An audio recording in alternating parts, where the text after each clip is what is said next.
Понеделник е. Работа започна.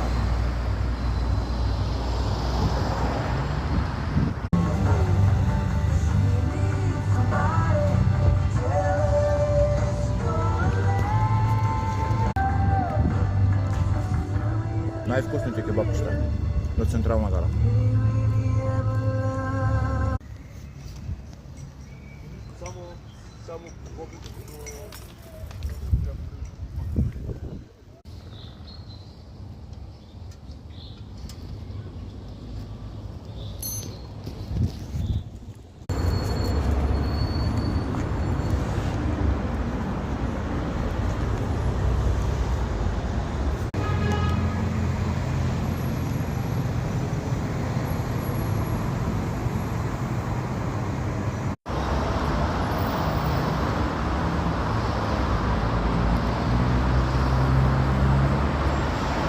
Така, купих си ново жило. Докато чакам поръчка.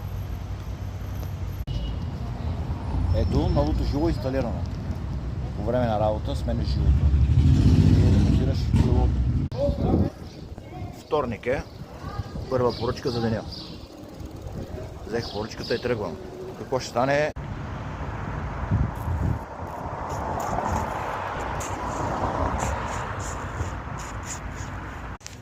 Така, като подвижна работилница съм. Имам и ключове. Проскърца предната спирачка. Отвиваш.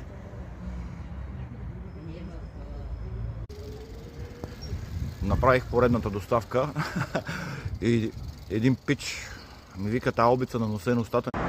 Гледай за какво стана въпрос. Моля си, хвърлиш. Карам последна поръчка и станало пожар. Ще заобиколя от друга улица. Сряда е. Почнах.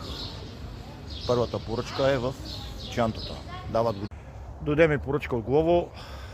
Взимам раницата и продължавам. Ако искате да разгледате източната порта, град Пловдив. Започва да вали. Много слабо. На адресът съм.